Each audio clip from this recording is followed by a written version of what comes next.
தமிழகத்தில் உள்ளாட்சி தேர்தலை சென்னை உயர்நீதிமன்றம் ரத்து செய்துள்ளது. தமிழகத்தில் உள்ளாட்சி அமைப்புகளுக்கான தேர்தல் வரும் 17 மற்றும் 19ஆம் தேதிகளில் 2 கட்டங்களாக நடைபெறும் என அரசாணை வெளியிடப்பட்டது. வேட்புமனு தாக்கல் நேற்றுடன் முடிந்த நிலையில் மாநிலம் முழுவதும் சுமார் 5 லட்சம் வேட்பாளர்கள் வேட்புமனு தாக்கல் செய்திருந்தனர். இந்நிலையில் உள்ளாட்சி தேர்தலில் பழங்குடியினருக்கு உரிய இடஒதுக்கீடு வழங்கவில்லை என திமுக அமைப்பு செயலாளர் RS பாரதி தொடர்ந்த வழக்கு சென்னை உயர்நீதிமன்றத்தில் இன்று விசாரணைக்கு வந்தது. வழக்கை விசாரித்த நீதிபதி கிருபாகரன் உள்ளாட்சி தேர்தலை நடத்துவதற்கான 3 அறிவிப்பாணைகளை ரத்து செய்து உத்தரவிட்டார். மேலும் வேட்பாளர்களுக்கு புதிய வழிமுறைகளை வகுக்க வேண்டும் எனவும் வேட்பாளர்களின் குற்றப்பின்னணி குறித்து வேட்புமனுவில் குறிப்பிட வேண்டும் என்றும் நீதிபதி கிருபாகரன் அறிவுறுத்தினார். உள்ளாட்சி தேர்தலை நடத்துவதற்கு தனி அதிகாரியை நியமிக்க வேண்டும் எனவும் கூறிய நீதிபதி கிருபாகரன் புதிய அரசாணை வெளியிட்டு டிசம்பர் 30ஆம் தேதிக்குள் தமிழகத்தில் உள்ளாட்சி தேர்தலை நடத்த வேண்டும் எனவும் தனது உத்தரவில் குறிப்பிட்டார். குற்றப்பின்னணி உள்ளவர்களை கண்டறிவதற்கான அவகாசங்கள் வழங்கப்படவில்லை. எதிர்க்கட்சிகளுக்கு போதிய அவகாசம் வழங்கவில்லை. தேர்தல் ஆணையம் ஆளும் கட்சியினுடைய விருப்பத்தை நிறைவேற்றக்கூடிய வகையில் இந்த தேர்தல் அறிவிப்பை வெளியிட்டிருக்கிறது என்றெல்லாம் சொல்லியிருக்கிறது. அதேபோன்று இந்த தேர்தலை ரத்து செய்வதோடு புதிதாக நடைபெறவிருக்கக்கூடிய தேர்தலை ஒரு தனி சிறப்பு அதிகாரியை நியமித்து அவருடைய தலைமையில் இந்த தேர்தலை நடத்த வேண்டும் என்று உத்தரவிட்டிருக்கிறார்கள். நீதிமன்றம் இந்த எலெக்ஷன் ஷெடியூலை ரத்து பண்ணியிருக்காங்க. அவங்க ஜட்மெண்ட்டில் என்ன சொல்லியிருக்காங்கன்னா, இந்த ரிசர்வேஷன் சம்மந்தமாக கமிட்டி அமைக்கப்பட்டு இந்த கமிட்டி அப்ஜெக்ஷன்ஸ்லாம் ரிசீவ் பண்ணி இடஒதுக்கீடு சம்மந்தப்பட்ட என்னென்ன மக்களுடைய பிரச்சனைகள் என்ன, கட்சிகளுடைய அப்ஜெக்ஷன்ஸ் என்ன, இதெல்லாம் கன்சிடர் பண்ணி நீங்கள் எலெக்ஷன் நோட்டிஃபிகேஷன் வெளியிடணும்னு சொல்லியிருக்காங்க. காவிரி மேலாண்மை வாரியம் அமைக்க மத்திய அரசு நடவடிக்கை எடுக்க வலியுறுத்தி அதிமுக எம்பிக்கள் பிரதமர் அலுவலகத்தில் மனு அளித்தனர். அதிமுகவைச் சேர்ந்த மக்களவை மற்றும் மாநிலங்களவை உறுப்பினர்கள் 47 பேர் டெல்லியில் இன்று பேரணியாக சென்றனர். நாடாளுமன்ற வளாகத்திலிருந்து பிரதமர் அலுவலகம் நோக்கி பேரணியாக சென்ற அவர்களை பிரதமர் அலுவலக வாயிலில் பாதுகாப்பு அதிகாரிகள் தடுத்து நிறுத்தினர். இதனையடுத்து தம்பிதுரை, வேணுகோபால், நவநீத கிருஷ்ணன் உள்ளிட்ட 7 பிரதமர் அலுவலகத்திற்குள் செல்ல அனுமதிக்கப்பட்டனர். காவிரி மேலாண்மை வாரியம் தொடர்பாக மத்திய அரசு உச்சநீதிமன்றத்தில் தாக்கல் செய்த மனுவை திரும்பப் பெற வேண்டும் என்றும் உச்சநீதிமன்ற உத்தரவுப்படி காவிரி மேலாண்மை வாரியத்தை உடனடியாக அமைக்க வேண்டும் எனவும் மனு அளித்தனர். இதனைத் தொடர்ந்து மத்திய சட்ட அமைச்சர் ரவிசங்கர் பிரசாத் மற்றும் மத்திய நீர்வளத்துறை செயலாளர் சசிசேகர் ஆகியோரையும் அதிமுக எம்பிக்கள் சந்தித்து மனு அளித்தனர். காவிரி மேலாண்மை வாரியம் அமைக்க கோரி அதிமுக எம்பிக்கள் பிரதமர் அலுவலகம், சட்ட அமைச்சகம் மற்றும் நீர்வளத்துறை அமைச்சகத்தில் மனு அளித்திருப்பது குறித்து அதிமுக எம்பியும் துணை சபாநாயகருமான தம்பிதுரை நியூஸ் தமிழுக்கு அளித்த பேட்டியை இப்போது பார்ப்போம். பாரத பிரதமர் இன்று கிடையாதுங்க. அவர் ஒரு முக்கிய அளவு சென்றதன் காரணமாக நாங்கள் நாளைக்கு இந்த கேஸ் இன்னைக்கு நடக்கிறது அர்ஜென்ட்ன்றதுனால தான் நாங்கள் போனோங்க. இதை காலம் தாழ்த்தக்கூடாது என்பதற்காக சொன்ன பொழுது அவர்கள் எங்களை அழைத்து இந்த அலுவலகம் தான் பிஎம் ஆஃபீஸ் தான் கூப்பிட்டுருக்காங்க. அதுக்காக தெருவில் விட்டு இல்லையே, உள்ளே கூப்பிட்டு தான் செஞ்சுருக்காங்க. அதனால் அந்த இது நாங்கள் கொடுத்துருக்குறோம். ஆகவே அதை அவர்கள் நாங்கள் மனுவை கொடுத்திருக்கிறோம். அது பரிசீலனை செய்வாரான நம்பிக்கை எங்களுக்கு இருக்கிறது. சார், இந்த காவிரி இந்த மேலாண்மை வாரியம் இதில் இது நடுவர் மன்றத்தை தீர்ப்பில் என்ன சொல்லியிருக்கிறது, சுப்ரீம் கோர்ட்டுக்கு என்ன அதிகாரம் இருக்குது இதில்? சுப்ரீம் கோர்ட்டு வச்சு தானே முன்ன அந்த ட்ரிபியூனல் கொடுத்த அவார்டு கெசட் சுப்ரீம் கோர்ட்டு கொடுத்து தானே செஞ்சாங்க. அம்மா சுப்ரீம் கோர்ட்டில் தானே டைரக்ஷன் வாங்கியிருக்கிறாங்க மாண்புமிகு அம்மா அவர்கள். அதே போல தான் இப்பொழுது புரட்சித் தலைவர் அம்மா அவர்கள் உச்சநீதிமன்றம் அணுகினார்கள். அந்த உச்சநீதிமன்றம் தீர்ப்பளித்து உடனடியாக காவிரி மேலாண்மை அமைக்க வேண்டும் என்று உத்தரவிட்டிருக்கிறது. ஆகவே அதற்கும் செய்வதற்கு உச்சநீதிமன்ற கருத்தை உடனடியாக மத்திய அரசு ஏற்றுக்கொள்ள வேண்டும் தான் எங்களுடைய வேண்டுகோள். நீங்கள் ஒட்டுமொத்தமாக தமிழக அனைத்து கட்சிகளையும் அழைத்து கொண்டு பிரதமரை சந்திச்சிருந்தா இன்னும் மேலும் பலமாக இருக்கு இல்லைங்க. நாடாளுமன்றத்திலே இருக்கட்டும், எதாக இருக்கட்டும், இப்போ இருக்கிற அவசரம் எல்லாருக்கும் கேஸ் காலம் குறுகிய காலம். அந்த குறுகிய காலமாக இருக்கிறதுனால யாரு முடியுமோ வந்திருக்கிறவங்க. அதனால தான் வேற ஒன்று மற்றவங்களை இது பண்ணுறது எங்களுக்கு ஒன்று இல்லை. கர்நாடகத்தில் ஒட்டுமொத்தமாக அவர்கள் கட்சி வேறுபாடு என்று அவர்கள் ஒன்றுமையாக இருக்கு. எல்லாமே நீங்கள் பார்த்தீங்கன்னா நாங்கள் ஒரு அர்ஜென்ட்ன்றதுனால தான். ஏன்னா இன்னைக்கு கேஸ் வருது, இன்னைக்கும் வந்திருக்கு. அதே போல் 6ஆம் தேதி வருது. இது காலம் தாழ்த்தக்கூடாது என்பதற்காகத்தான் உடனடியாக நாங்கள் வந்திருக்கிறோம். மற்ற கட்சிகள் வந்தால் எங்களுக்கு. காவிரி மேலாண்மை வாரியம் அமைக்க எதிர்ப்பு தெரிவித்த மத்திய அரசை கண்டித்து கோவையில் தந்தை பெரியார் திராவிடர் கழகத்தினர் ஆர்ப்பாட்டத்தில் ஈடுபட்டனர். பிரதமர் மோடியின் உருவ பொம்மையை எரிக்க முயன்றதால் பரபரப்பு ஏற்பட்டது. கோவை காந்திபுரம் பகுதியில் கடந்த இந்த போராட்டத்தில் சிறுவாணி, முல்லை பெரியாறு போன்ற பிரச்சினைகளிலும் மத்திய அரசு தமிழகத்திற்கு எதிராக செயல்பட்டு வருவதாக குற்றம் சாட்டப்பட்டது. இந்த ஆர்ப்பாட்டத்தில் மத்திய அரசுக்கு எதிராகவும் முழக்கமிட்ட அவர்கள் மோடியின் உருவ பொம்மையை எரிக்க முயற்சி செய்ததால் பரபரப்பு ஏற்பட்டது. இதையடுத்து போராட்டத்தில் ஈடுபட்டவர்களை போலீசார் கைது செய்தனர்.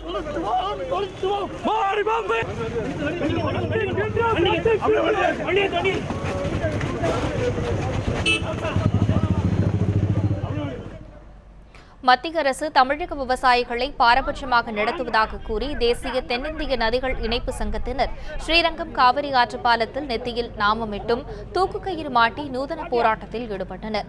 அப்போது அவர்களை காவல்துறையினர் தடுத்ததால் வாக்குவாதத்தில் ஈடுபட்டனர். போலீசாரை கண்டித்து சத்திரம் ஸ்ரீரங்கம் சாலையில் மறியலில் ஈடுபட்டனர். அவர்களை காவலர்கள் குண்டுகட்டாக தூக்கி சென்று கைது செய்தனர்.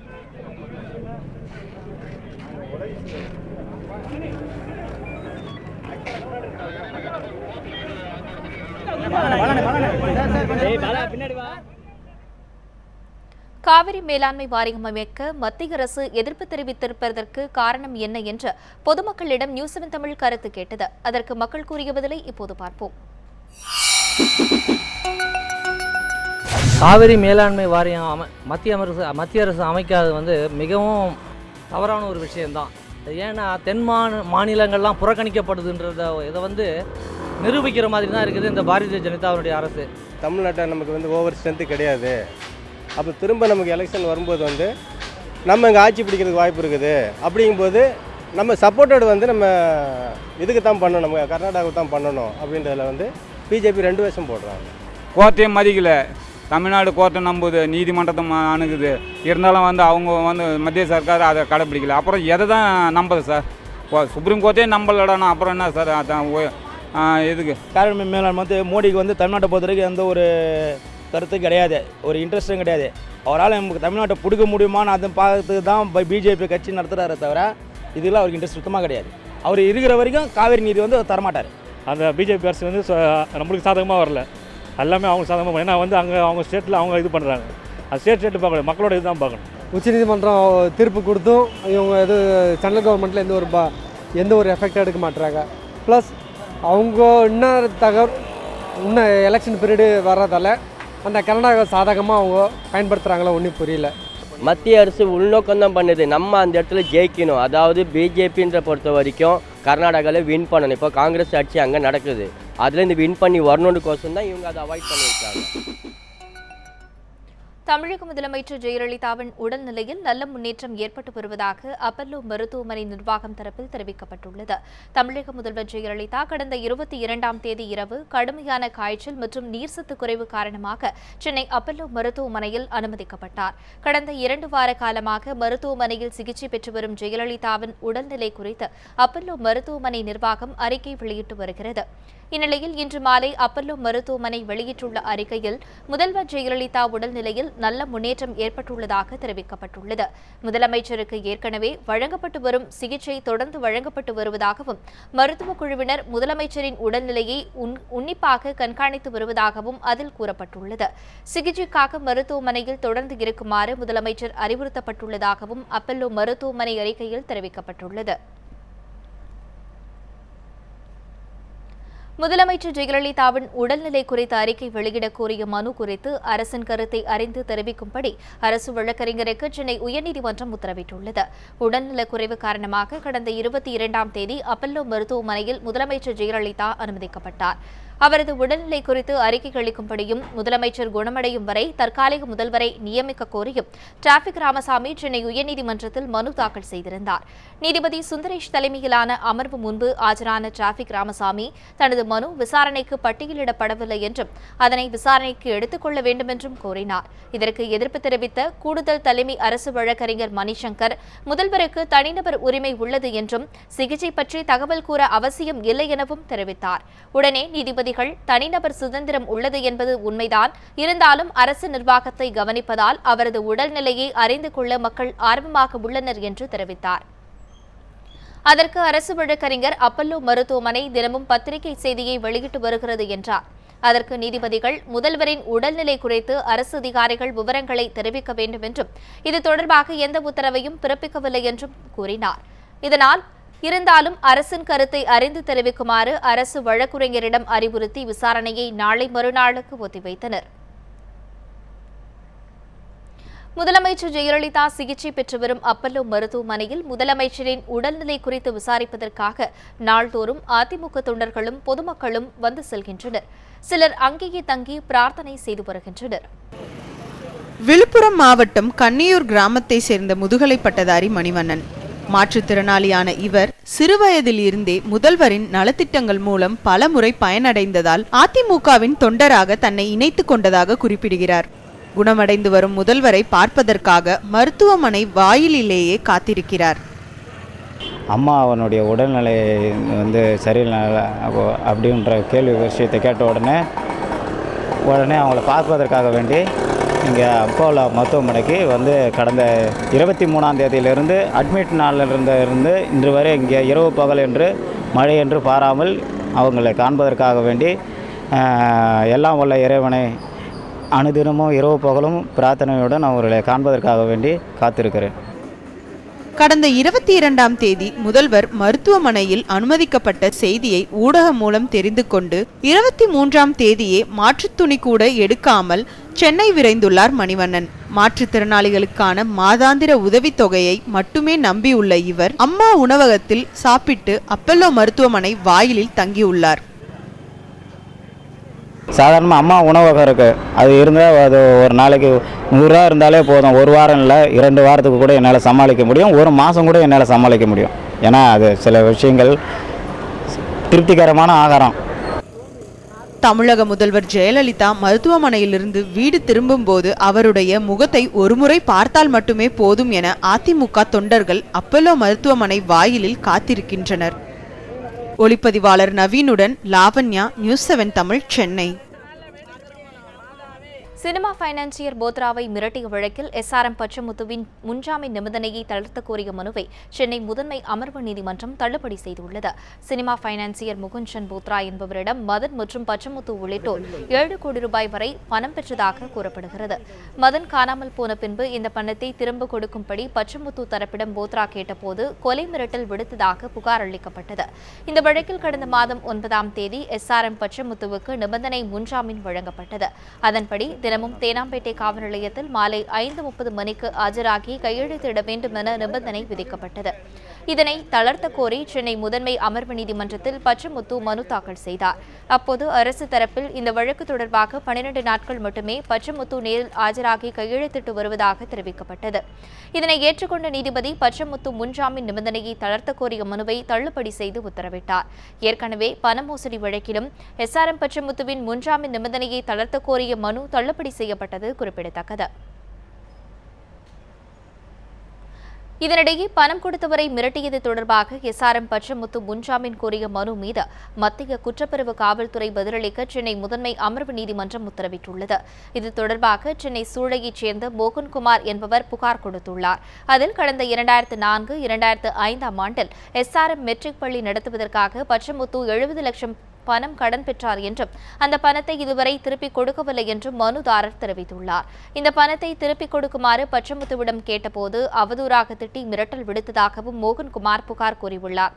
இந்த வழக்கில் கைது செய்யப்பட வாய்ப்பிருந்தால் முன்ஜாமீன் கோரி சென்னை முதன்மை அமர்வு நீதிமன்றத்தில் பச்சமுத்து மனு தாக்கல் செய்துள்ளார். இந்த வழக்கில் மத்திய குற்றப்பிரிவு காவல்துறை பதிலளிக்க உத்தரவிட்டு வழக்கை 7ஆம் தேதிக்கு நீதிபதி ஒத்திவைத்தார். ராம்குமாரின் பிரேத பரிசோதனை தொடர்பான அறிக்கையை தங்களுக்கு தர நீதித்துறை நடுவருக்கு உத்தரவிடக் கோரி சென்னை உயர்நீதிமன்றத்தில் ராம்குமார் தந்தை பரமசிவம் முறையிட்டுள்ளார். சுவாதி கொலை வழக்கில் புழல் சிறையில் அடைக்கப்பட்டிருந்த ராம்குமார் கடந்த மாதம் 18ஆம் தேதி மின்வயரை கடித்து தற்கொலை செய்து கொண்டதாக போலீஸ் தரப்பில் தெரிவிக்கப்பட்டது. உயிரிழந்த ராம்குமாரின் உடல் ராயப்பேட்டை அரசு மருத்துவமனையில் கடந்த 1ஆம் தேதி பிரேத பரிசோதனை செய்யப்பட்டது. இந்நிலையில் ராம்குமாரின் பிரேத பரிசோதனை தொடர்பான அனைத்து ஆவண நகல்களை வழங்க கோரி ராம்குமார் தந்தை பரமசிவம் உயர்நீதிமன்றத்தில் முறையிட்டார். பரமசிவத்தின் முறையீட்டை கேட்ட நீதிபதிகள் கோரிக்கையை மனுவாக தாக்கல் செய்யுமாறு அறிவுறுத்தினர்.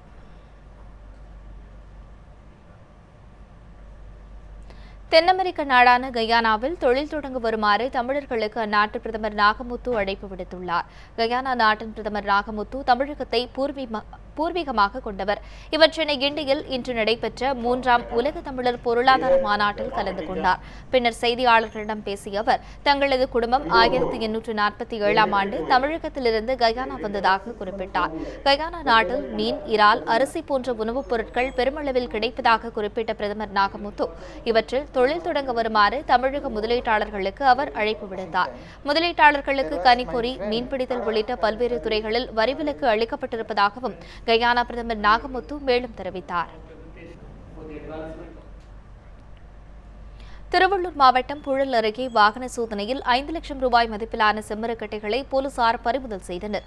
புழலை அடுத்த காவாங்கரை சிக்னலில் போக்குவரத்து போலீசார் அதிகாலை வாகன சோதனையில் ஈடுபட்டனர். அப்போது சென்னை கொல்கத்தா தேசிய நெடுஞ்சாலையில் ஆந்திர மாநிலத்திலிருந்து வந்த வாகனத்தை போலீசார் சோதனையிட்டனர். அப்போது வாகனத்தில் செம்மரக்கட்டைகள் இருந்ததை கண்ட போலீசார் ஓட்டுநரை பிடித்து விசாரித்தனர். விசாரணையில் ஆந்திர மாநிலத்திலிருந்து செம்மரங்களை வெட்டி கொண்டு வந்ததாக ஓட்டுநர் சிவசங்கர் தெரிவித்துள்ளார். இதையடுத்து ஓட்டுநரை கைது செய்த போலீசார் 5 லட்சம் ரூபாய் மதிப்பிலான செம்மரக்கட்டைகளை பறிமுதல் செய்தனர்.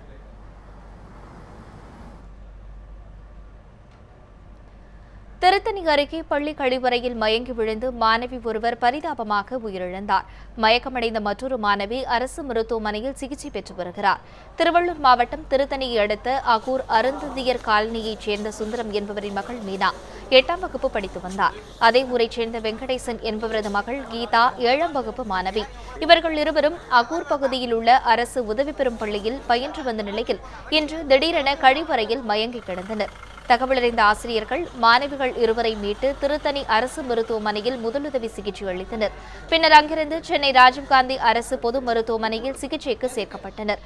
ஆனால் அங்கு சிகிச்சை பலனின்றி மாணவி கீதா உயிரிழந்தார். மாணவிகள் இருவரும் விஷமருந்தி மயங்கி விழுந்தார்களா என்ற கோணத்தில் திருத்தணி காவல்துறையினர் விசாரணை மேற்கொண்டு வருகின்றனர். விழுப்புரத்தில் மர்ம கும்பல் ரவுடியை ஓட வெட்டி கொலை செய்யப்பட்ட சம்பவம் பரபரப்பை ஏற்படுத்தியுள்ளது.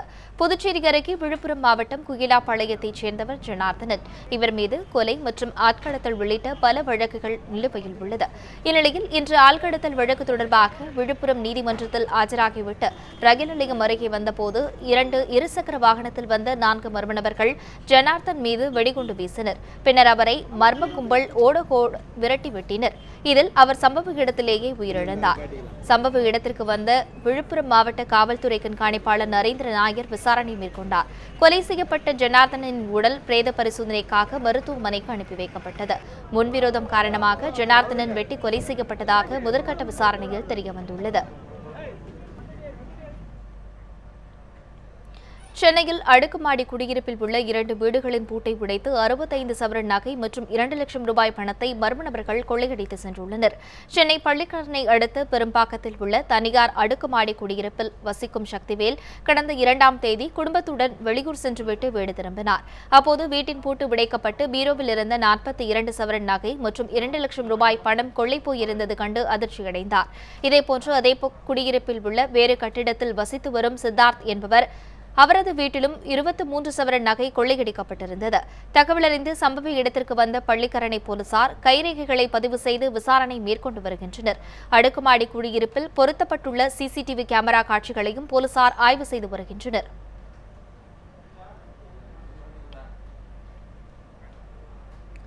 சுதந்திர போராட்ட வீரர் கொடிகாத்த திருப்பூர் குமரனின் 113வது பிறந்தநாள் விழா இன்று திருப்பூரில் கொண்டாடப்பட்டது. திருப்பூர் ரயில் நிலையம் அருகே உள்ள திருப்பூர் குமரனின் சிலைக்கு மாவட்ட ஆட்சியர் ஜெயந்தி மாலை அணிவித்து மலர் தூவி மரியாதை செலுத்தினார். தொடர்ந்து திருப்பூர் குமரனின் துணைவியார் ராமாயி அம்மாள் நினைவிடத்திற்கு மாலை அணிவித்து மரியாதை செலுத்தினார். அதனைத் தொடர்ந்து பள்ளி மாணவ மாணவிகள் திருப்பூர் குமரன் சிலைக்கு மலர் தூவி மரியாதை செலுத்தினர். சமையல் எரிவாயு மானியம் பெற ஆதார் எண்ணை இணைப்பதற்கான கால அவகாசத்தை வரும் நவம்பர் 30ஆம் தேதி வரை மத்திய அரசு நீட்டித்துள்ளது. அரசின் மானியங்களை பெற ஆதார் அட்டை அவசியமில்லை என அறிவித்த மத்திய அரசு பின்பு சமையல் எரிவாயு மானியம் பெற ஆதார் அவசியம் என கூறியது. ஆதார் எண்ணை பதிவு செய்யாதவர்களுக்கு மானியம் நிறுத்தப்படும் என்றும் மத்திய அரசு எச்சரிக்கை விடுத்தது. எனவே செப்டம்பர் இறுதிக்குள் ஆதார் எண்ணை பதிவு செய்ய வேண்டும் என மத்திய அரசு காலக்கெடு விதித்திருந்தது. இந்நிலையில் சமையல் எரிவாயு மானியத்திற்கு ஆதார் எண்ணை பதிவு செய்வதற்கான காலக்கெடுவை மத்திய அரசு நீடித்துள்ளது. அதன்படி வரும் நவம்பர் 30ஆம் தேதி வரை காலக்கெடுவை நீட்டித்து உத்தரவிட்டுள்ள மத்திய அரசு அதற்குள் ஆதார் எண்ணை பதிவு செய்து அரசின் மானியத்தை பெறலாம் என்று தெரிவித்துள்ளது. இனி 8 மணி செய்திகளை தொடர்ந்து மகேஷ் வழங்குவார். நன்றி சரண்யா. ஒரு சிறிய இடைவேளைக்கு பிறகு 8 மணி செய்தியின் அடுத்த பகுதியை பார்க்கலாம். தொடர்ந்து இணைந்திருங்கள் நியூஸ் 7 தமிழுடன்.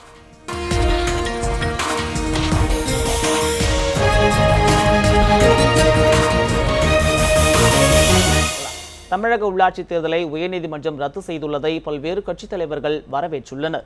இது தொடர்பாக திமுக தலைவர் கருணாநிதி வெளியிட்டுள்ள அறிக்கையில், மாநில தேர்தல் ஆணையத்தின் அறிவிப்பை உயர்நீதிமன்றம் சட்டவிரோதமானது என்று அறிவித்து ரத்து செய்துள்ளதை வரவேற்றுள்ளார்.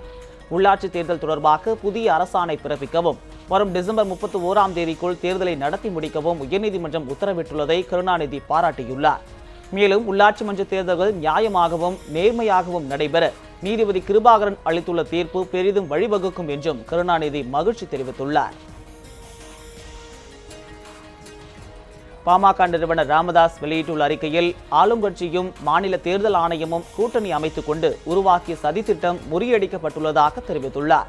இந்த தீர்ப்பை மதித்து உள்ளாட்சி தொகுதிகளை மறுவரையறை செய்து முறையாக இடஒதுக்கீட்டை இறுதி செய்து அறிவிக்க வேண்டும் என்றும் ராமதாஸ் வலியுறுத்தியுள்ளார். மேலும் உள்ளாட்சி தேர்தலை நியாயமாகவும் சுதந்திரமாகவும் நடத்த தேர்தல் ஆணையம் முன்வர வேண்டும் என்றும் ராமதாஸ் வேண்டுகோள் விடுத்துள்ளார். மதிமுக பொதுச் செயலாளர் வைகோ வெளியிட்டுள்ள அறிக்கையில், மாநில தேர்தல் ஆணையத்தின் உத்தரவை ரத்து செய்து பழங்குடியினருக்கு உரிய பிரதிநிதித்துவம் வழங்க உயர்நீதிமன்றம் அளித்துள்ள உத்தரவை வரவேற்பதாக தெரிவித்துள்ளார். மேலும் உள்ளாட்சி தேர்தல் தொடர்பான 3 அரசாணைகளையும் ரத்து செய்துள்ளதையும் வைகோ வரவேற்றுள்ளார். எனவே நீதிமன்றம் பிறப்பித்துள்ள உத்தரவுப்படி உள்ளாட்சி தேர்தலை தமிழக அரசு நடத்த வேண்டும் எனவும் வைகோ வலியுறுத்தியுள்ளார். இதேபோல் தமாக தலைவர் ஜி.கே. வாசன் வெளியிட்டுள்ள அறிக்கையில், உயர்நீதிமன்றம் அளித்துள்ள தீர்ப்பினை ஏற்று மாநில தேர்தல் ஆணையம் பொதுமக்களுக்கு பயனளிக்கும் வகையில் உள்ளாட்சி தேர்தலை நடத்த வேண்டும் என வேண்டுகோள் விடுத்துள்ளார். மேலும் அனைத்து அரசியல் கட்சிகளுக்கும் போதிய கால அவகாசம் வழங்கி இடஒதுக்கீட்டு முறையை சரியாக பின்பற்றி ஜனநாயக முறையில் உள்ளாட்சி தேர்தலை நடத்த வேண்டும் எனவும் ஜி.கே. வாசன் வலியுறுத்தியுள்ளார். உள்ளாட்சி தேர்தலில் தமிழ் மாநில காங்கிரஸ் கட்சிக்கு சைக்கிள் சின்னத்தை ஒதுக்க கோரி வழக்கில் மத்திய மாநில தேர்தல் ஆணையம் 3 வாரத்தில் பதிலளிக்க உயர்நீதிமன்றம் உத்தரவிட்டுள்ளது. உயர்நீதிமன்றத்தில் தமாக தலைவர் ஜி.கே. வாசன் சார்பில் தாக்கல் செய்யப்பட்ட மனுவில், கடந்த தேர்தலில் சைக்கிள் சின்னம் ஒதுக்கப்படாததால் கடும் தோல்வியை சந்தித்ததாக குறிப்பிட்டிருந்தார். எனவே உள்ளாட்சி தேர்தலில் தமாகவிற்கு சைக்கிள் சின்னத்தை ஒதுக்க மாநில தேர்தல் ஆணையத்திற்கு உத்தரவிட வேண்டும் என்றும் வாசனின் மனுவில் தெரிவிக்கப்பட்டிருந்தது. இந்த மனுவை விசாரித்த உயர்நீதிமன்ற நீதிபதி கிருபாகரன், மத்திய மற்றும் மாநில தேர்தல் ஆணையம் 3 வாரத்தில் பதிலளிக்கும்படி உத்தரவிட்டு விசாரணையை ஒத்திவைத்தார். காவிரி பிரச்சனையில் இரு மாநில மக்கள் பாதிக்கப்படாத வகையில் மத்திய அரசு முடிவெடுக்கும் என நிலக்கரி மற்றும் மின்சக்தி துறை இணையமைச்சர் பியூஷ் கோயல் தெரிவித்துள்ளார். கடலூர் மாவட்டம் நெய்வேலியில் இளைஞர்களின் வாழ்க்கை திறன் மேம்பாட்டு மையத்திற்கான ஒப்பந்தம் அமைச்சர் பியூஷ் கோயல் முன்னிலையில் கையெழுத்தானது. பின்பு செய்தியாளர்களுக்கு பேட்டியளித்த அவர், காவிரி பிரச்சனையில் உச்சநீதிமன்ற வழிகாட்டுதலின்படி இரு மாநில மக்கள் பாதிக்கப்படாத வகையில் மத்திய அமைச்சர் உமா பாரதி நல்ல தீர்வை ஏற்படுத்துவார் என தெரிவித்தார். NLC நிறுவனம் விரைவில் மகாரத்னா அந்தஸ்தை பெறும் என்றும் பியூஷ் கோயல் கூறினார்.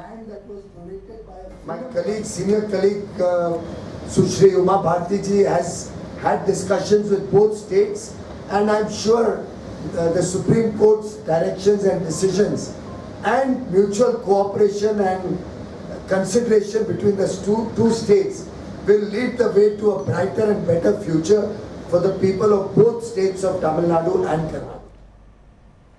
காவிரி மேலாண்மை வாரியம் அமைப்பதில் தமிழக பாஜக உறுதியாக இருப்பதாக மாநில தலைவர் தமிழிசை சவுந்தரராஜன் தெரிவித்துள்ளார். சென்னையில் செய்தியாளர்களுக்கு பேட்டியளித்த தமிழிசை, காவிரி மேலாண்மை வாரியம் அமைப்பது தொடர்பாக மத்திய அரசிடம் வலியுறுத்தப்படும் என கூறினார்.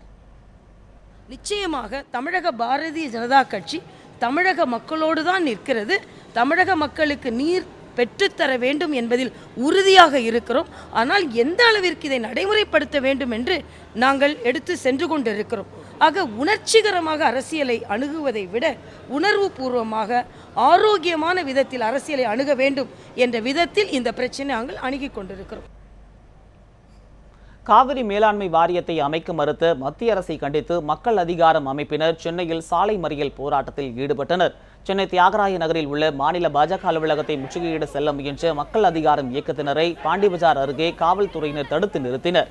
இதனையடுத்து அவ்வியக்கத்தினர் சாலை மறியலில் ஈடுபட்டனர். மேலும் மத்திய அரசுக்கு எதிராக முழக்கங்களை எழுப்பியதோடு பிரதமர் மோடியின் உருவப்படத்தை எரித்தனர். காவிரி விவகாரத்தில் மத்திய அரசு தமிழகத்திற்கு துரோகம் இழைத்துவிட்டதாக அவர்கள் குற்றம் சாட்டினர். இந்த போராட்டத்தால் பாண்டிபசார் பகுதியில் சற்று நேரம் போக்குவரத்து பாதிக்கப்பட்டது.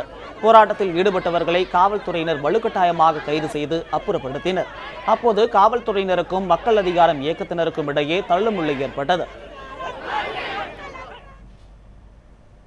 தஞ்சாவூரில் வரும் 7ஆம் தேதி மு.க. ஸ்டாலின் தலைமையில் நடைபெறவுள்ள உண்ணாவிரத போராட்டத்திற்கு தமிழக விவசாயிகள் சங்கங்களின் கூட்டு இயக்கம் ஆதரவு தெரிவித்துள்ளது.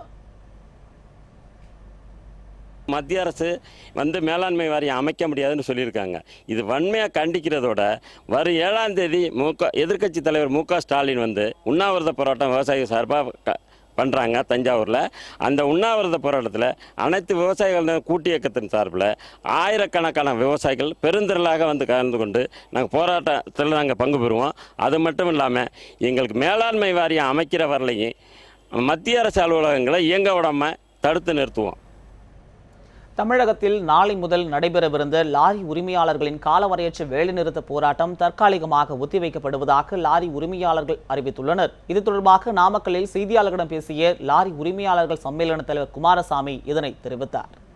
நாங்கள் நேற்றைய தினம் சென்னையில் உள்துறை செயலாளர், காவல்துறை தலைவர் டிஜிபி, காவல்துறை துணைத் தலைவர் ஏடிஜிபி ஆகியோரை சந்தித்து இந்த பிரச்சனைகளை பற்றி பேசினோம்.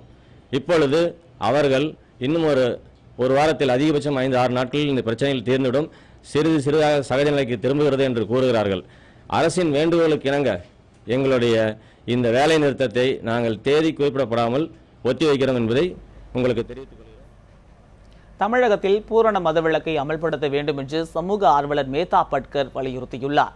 நாடு முழுவதும் மதுவிலக்கை அமல்படுத்த வலியுறுத்தி கடந்த 2ஆம் தேதி கன்னியாகுமரியில் வாகன பிரச்சார இயக்கத்தை தொடங்கிய மேதா பட்கர் 3ஆம் நாளான இன்று சேலம் மாவட்டம் வந்தார். மதுவிலக்கிற்காக போராடி உயிர்நீத்த சசி பெருமாளின் நினைவிடத்தில் மலர் தூவி மரியாதை செலுத்திய அவர் பின்னர் செய்தியாளர்களிடம் பேசினார். அப்போது மதுவிலக்கிற்கான போராட்டங்கள் வலுத்துள்ள போதிலும் இவ்விஷயத்தில் தமிழக அரசு செவிசாய்க்காமல் உள்ளதாக குற்றம் சாட்டினார். தேர்தல் வாக்குறுதிக்கு இணங்க அதிமுக அரசு மதுவிலக்கை அமல்படுத்த வேண்டும் என்றும் அவர் வலியுறுத்தினார். He was a true Gandhian and he was for the Kamraj kind of enactment in this country.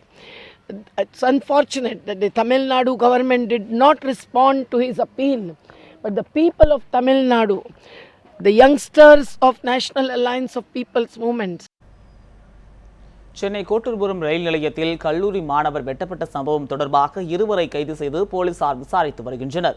Chennai வண்ணாரப்பேட்டையைச் சேர்ந்த தயரன் மைக்கேல் முராரி என்பவர் கோட்டூர்புரத்தில் உள்ள தனியார் கல்லூரியில் முதுகலை 2ஆம் ஆண்டு படித்து வருகிறார். நேற்று தனது தோழியுடன் கோட்டூர்புரம் ரயில் நிலையத்தில் இறங்கி கல்லூரிக்கு சென்றபோது வழிமறித்த ஒரு கும்பல் முராரியை சரமாரியாக வெட்டிவிட்டு தப்பி ஓடியது. தகவல் அறிந்த ரயில்வே போலீசார் மற்றும் கோட்டூர்புரம் போலீசார் படுகாயமடைந்த முராரியை மீட்டு மேல் சிகிச்சைக்காக ஸ்டான்லி அரசு மருத்துவமனையில் அனுமதித்தனர்.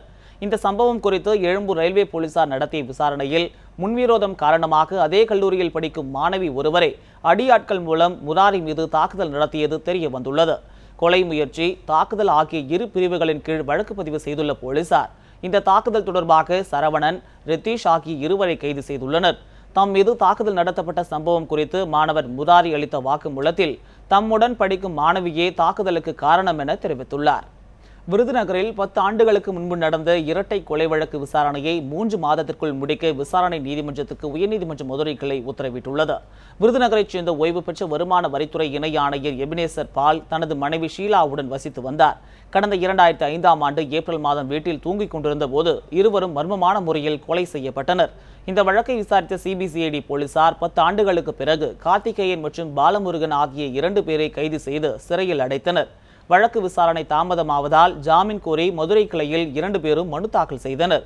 மனுவை விசாரித்த நீதிபதி கோகுல்தாஸ் ஸ்ரீவில்லிபுத்தூர் நீதிமன்றத்தில் ஆஜராகி கையெழுத்திட வேண்டும் என்ற நிபந்தனையுடன் இருவருக்கும் ஜாமீன் வழங்கினார். மேலும் விசாரணை நீதிமன்றம் இந்த வழக்கினை 3 மாதத்திற்குள் முடிக்க வேண்டும் எனவும் நீதிபதி உத்தரவிட்டார். கிருஷ்ணகிரி மாவட்டத்தில் அழிந்து வரும் பாறை ஓவியங்களை மீட்க நடவடிக்கை எடுக்க வேண்டும் என தொல்லியல் ஆர்வலர்கள் கோரிக்கை விடுத்துள்ளனர். கிருஷ்ணகிரி மாவட்டத்தில் சூளகிரி, ராயக்கோட்டை உள்ளிட்ட பகுதிகளில் உள்ள கோட்டைகளில் ஏராளமான நடுக்கற்கள், சங்ககால சிலைகள், பாறை ஓவியங்கள் போன்றவை காணப்படுகின்றன. இந்நிலையில் சமூக விரோதிகளாலும் கிரானைட் மற்றும் கல் உடைக்கும் தொழில்களாலும் அவைகள் அழிந்து வருவதாக கூறப்படுகிறது. இந்நிலையில் பர்கூர் ஒன்றியம் வெங்கடாபுரம் கிராமத்தில் கல்யாண போடி என்ற மலையில் 3000 ஆண்டுகளுக்கு முந்தைய பாறை ஓவியங்களை வரலாற்று ஆய்வு மாணவர்கள் கண்டறிந்துள்ளனர்.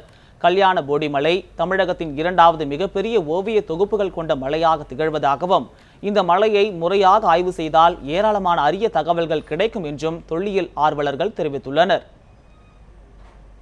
நடனமாடுவது போன்று சில மனிதர்களும் வேட்டையாடும் காட்சிகளும் காட்டப்பட்டுள்ளன.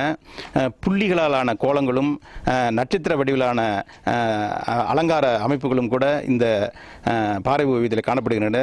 இத்தகைய பாறை ஓவியங்கள் இங்கு மட்டுமல்லாமல் கிருஷ்ணகிரி மாவட்டத்திலே பல மலைகளிலே காணப்படுகின்றன. இந்த மலைகளில் உள்ள பாறை ஓவியங்கள் எல்லாம் வரலாற்றுக்கு மிகவும் முக்கியத்துவம் வாய்ந்தவைகளாகும். இவற்றையெல்லாம் பாதுகாப்பதற்கு நாமெல்லாம் சேர்ந்து முயற்சி எடுக்க வேண்டுமாய் கேட்டுக்கொள்கிறேன். புதுச்சேரி அரசு பள்ளிகளில் 10 மற்றும் 12ஆம் வகுப்பில் மதிப்பெண் குறைவாக எடுக்கும் மாணவர்களை கண்டறிந்து அவர்களுக்கு சிறப்பு வகுப்புகள் நடத்தப்படும் என அமைச்சர் கமலக்கண்ணன் தெரிவித்துள்ளார். புதுச்சேரி அரசு கல்வித்துறை சார்பில் 10 மற்றும் 12ஆம் வகுப்பு மாணவர்கள் பொதுத் தேர்வில் அதிக மதிப்பெண் பெறுவதற்கு சிகரத்தை நோக்கி என்ற சிறப்பு கையேட்டை கல்வி அமைச்சர் கமலக்கண்ணன் இன்று வெளியிட்டார். இதனை பல்வேறு மாணவ மாணவிகள் பெற்றுக்கொண்டனர்.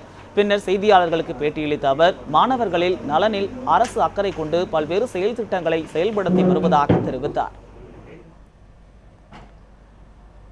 அரசு பள்ளியில் படிக்கக்கூடிய அத்துணை 10ஆம் வகுப்பு படிக்கக்கூடிய அத்தனை மாணவர்களுக்கும் இந்த மாதிரி வினாவிடை புத்தகம் வழங்கப்பட்டு அவர்கள் அதிக மதிப்பெண் பெறுவதற்கும் தன்னம்பிக்கையோடு பொதுத் தேர்வை சந்திப்பதற்கும் தங்களை தயார்படுத்திக் கொள்வதற்கு இந்த புத்தகம் உதவி புரியும். புதுச்சேரியில் பணி நீக்கம் செய்யப்பட்ட பொதுப்பணித்துறை ஊழியர்கள் தங்களுக்கு மீண்டும் பணி வழங்க கோரி பொதுப்பணித்துறை அலுவலகத்தை முற்றுகையிட்டனர். புதுச்சேரியில் கடந்த சட்டமன்ற தேர்தலின் போது விதிகளை மீறி பொதுப்பணித்துறையில் பணியமர்த்தப்பட்டதாக தேர்தல் ஆணையத்திற்கு வந்த புகாரை அடுத்து பொதுப்பணித்துறை ஊழியர்கள் 2612 பேரை தேர்தல் ஆணையம் பணி நீக்கம் செய்தது.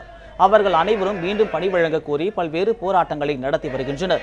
முதலமைச்சர் நாராயணசாமி, பொதுப்பணித்துறை அமைச்சர் நமச்சிவாயம் ஆகியோரிடமும் இது தொடர்பாக மனு கொடுக்கப்பட்டது. ஆனால் இதுவரை எந்த நடவடிக்கையும் எடுக்கப்படாததால் தங்களுக்கு பணி வழங்க கோரி பொதுப்பணித்துறை அலுவலகத்தை பணி நீக்கம் செய்யப்பட்ட ஊழியர்கள் முற்றுகையிட்டனர். தகவல் அறிந்து விரைந்து சென்ற போலீசார் பேச்சுவார்த்தை நடத்தியதை தொடர்ந்து அனைவரும் கலைந்து சென்றனர். ஃபஸ்ட்டு என்ன சொன்னாங்கன்னா சட்டசபை கூடட்டும், அதுக்கு பின்னாடி என்ன சொன்னாங்க, சட்டசபை கொண்டோடனே பட்ஜெட் மூடிட்டோம், உங்களுக்கு பட்ஜெட் முடிஞ்ச போகிற நான் வைக்கிறேன் அப்படின்னு சொன்னாங்க.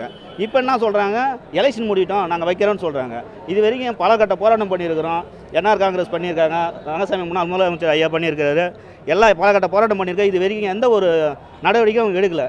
அவங்க வந்து இன்னும் ஒரு 2 நாள் 1 நாள் அவங்க நல்லா பதில் சொல்லலைன்னா நாங்கள் திங்கட்கிழமை அன்றைக்கி அந்தந்த துறையில் சேர்ந்தவங்க அங்கங்கே வேலை செஞ்சவங்க போய் நாங்கள் வேலைக்கு போயிடுவோம். இத்துடன் 8 மணி செய்திகள் நிறைவடைந்தன. செய்திகளை உடனுக்குடன் தெரிந்து கொள்ள தொடர்ந்து இணைந்திருங்கள் நியூஸ் 7 தமிழுடன்.